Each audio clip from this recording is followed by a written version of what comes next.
Bonjour à tous, alors on se retrouve pour la deuxième partie de ce chapitre 17. Donc je vous rappelle qu'on est toujours dans le thème 4, temps et risque, thème qu'on a commencé avec ce chapitre 17. Sur la première question de gestion, quelle prise en compte du temps dans la gestion des organisations? Le chapitre 17, prévoir l'activité. On a déjà fait le grand 1, mener une veille informationnelle, on s'attaque donc au grand 2. Voilà, avec la définition, les sources d'information. Et donc, on attaque le grand 2, estimer un résultat prévisionnel. Donc, je vous laisse aller sur votre livre, mettre la vidéo en pause, faire l'itinéraire 2. Donc, page 248-249. À tout à l'heure.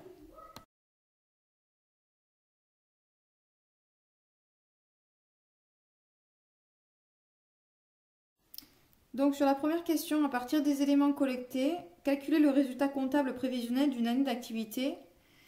Automatiser vos calculs. Donc là, vous aviez le document 3, compte résultat prévisionnel qu'il fallait compléter.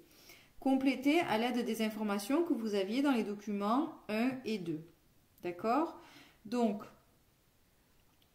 le chiffre d'affaires, on l'avait déjà calculé sur la première partie du chapitre. D'accord? On a fait 28 € multiplié par 7050. Et donc, on obtient 197 400 de chiffre d'affaires. Ensuite, donc, pour ce qui est des matières premières, donc les matières premières, on a 3 € par goûter. Et on nous dit, hypothèse qu'en moyenne, chaque client prend un goûter. D'accord? On fait cette hypothèse-là pour pouvoir le calculer. Donc, on va faire 3 € multiplié par le nombre de clients, 7050, pour trouver le total de nos matières premières, 21 150. Ensuite, autres achats et charges externes, on a 8 000 € plus 10% du chiffre d'affaires, on nous dit. Donc, ça fait 27 740. Le loyer, on a 1500 € de loyer il y a 12 mois. Donc, ça nous fait 18 000 €. Pour les charges de personnel, donc, on a 1600 € par mois. Donc, sur l'année, ça fait 19 200 €. On prend 35% de ces 19 200 € parce qu'on nous dit qu'on a 35% de cotisation patronale. Donc, ça nous fait 6 720. 1% du chiffre d'affaires, 1974. Le total, on va le multiplier par 3,5 parce qu'on nous dit qu'on a 3,5 personnes. Donc 97 629 en charge de personnel. Amortissement, on fait la même chose. On a 45 500 €, on va le diviser par 5, ça va nous donner donc 9 100. Impôts et taxes, ça nous est donné, 1500. Intérêt bancaire, également, ça nous est donné. Donc, au total, nous avons en charge 176 955. C'est le total de nos charges. On fait la différence. Chiffre d'affaires moins le total des charges. On a notre résultat net comptable, 20 445 €.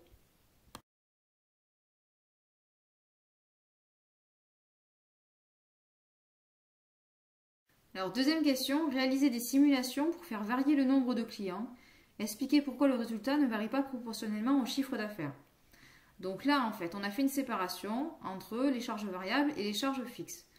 On a sur notre première colonne, la colonne N, les chiffres qu'on a trouvés à la question précédente. Donc en chiffre d'affaires, on a 197 400. Les charges variables et les charges fixes, c'est qu'on a simplement séparé tout ce qui était fixe de ce qui était variable. Donc je vous invite à relire les documents ressources, d'accord? Et donc, on a notre résultat net comptable, 20 445. Donc, on fait une hypothèse. Vous auriez pu en faire une autre. Ici, dans la correction, on prend une hypothèse qu'on a une baisse de 25% du nombre de clients. Donc, on avait 7050 clients. Si on applique une baisse de 25% de ce nombre de clients, on n'a plus que 5287,5 clients. Donc, on va trouver, grâce à ce nombre de clients, le nouveau chiffre d'affaires. Donc, on multiplie ce nouveau nombre de clients, 5287,5, par toujours 28 €. Au total, on obtient 148 050 €, donc qui est notre nouveau chiffre d'affaires en tenant compte de cette baisse du nombre de clients. Ensuite, donc, on va calculer nos charges, les charges variables et les charges fixes d'un côté. Donc, on reprend simplement notre tableau. Premier point, c'est les matières premières. Donc, les matières premières, c'est des charges variables, d'accord, puisque ça va dépendre du nombre de clients que l'on a. Ici, on a toujours 3 euros, donc 3 euros multiplié par 5287,5, ça nous donne 15 862,5. D'accord, ça c'est les charges variables. Ensuite, sur le deuxième point qui est autres achats et charges externes. Donc dans les autres achats et charges externes, on nous dit qu'on a 8 000 euros par an, donc ça fait partie des charges fixes. Ok. Et par contre, on a 10% du chiffre d'affaires. Donc on va avoir 14 805 euros qui fera partie des charges variables. Troisième point, le loyer. Le loyer, il ne bouge pas, c'est fixe. Donc, on aura toujours 18 000 euros de loyer qu'on va placer dans les charges fixes. Ensuite, un petit peu plus compliqué, les charges de personnel. Donc, les charges de personnel, on a 1 600 euros bruts par mois, donc multiplié par 12. D'accord, ça fait toujours partie de nos charges fixes. Ça correspond donc à 19 200 euros. On a 35% de cotisation patronale. Ça aussi, ça fait partie des charges fixes. On est à 6 720 euros.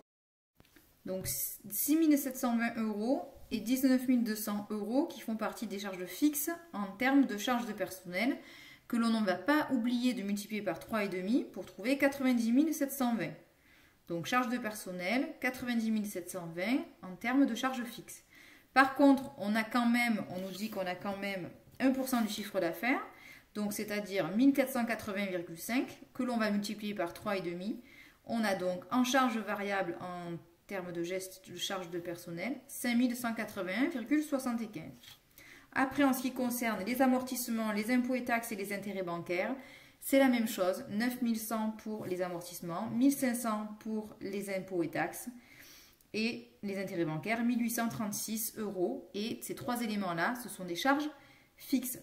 Ce qui nous donne au total des charges fixes 129 156 euros et en charges variables 35 849,25 euros. Une fois qu'on a trouvé les charges fixes et les charges variables, on fait notre calcul, chiffre d'affaires moins le total des charges et on obtient donc avec notre hypothèse moins 16 955 euros. Donc le résultat comptable, il va augmenter lorsque le chiffre d'affaires va augmenter, mais pas de manière proportionnelle, d'accord? Puisqu'on voit qu'il y a des charges qui sont fixes. Donc les charges fixes, elles ne vont pas augmenter en fonction du nombre de clients. C'est que les charges variables qui vont varier de manière proportionnelle au chiffre d'affaires. Comme le résultat comptable est la différence entre le chiffre d'affaires et les charges, par conséquent, il ne va pas varier proportionnellement au chiffre d'affaires. Le raisonnement, il s'applique aussi en cas de hausse ou en cas de baisse du chiffre d'affaires.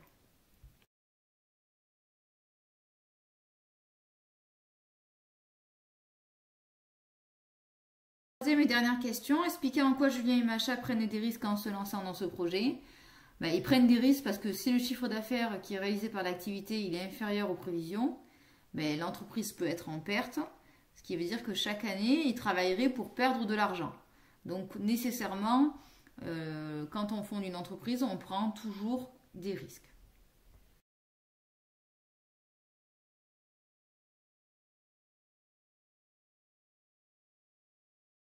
Voilà, donc on va maintenant synthétiser les notions de cette deuxième partie, estimer un résultat prévisionnel. Donc grand 2, estimer un résultat prévisionnel avec en grand A les charges fixes et en grand B les charges variables. Donc les charges fixes sont des charges dont le montant ne varie pas en cas de fluctuation du niveau d'activité. Les salaires de base, les frais d'assurance, certains impôts, les loyers, les amortissements, les intérêts bancaires. Tout ce qu'on a vu là dans notre exemple.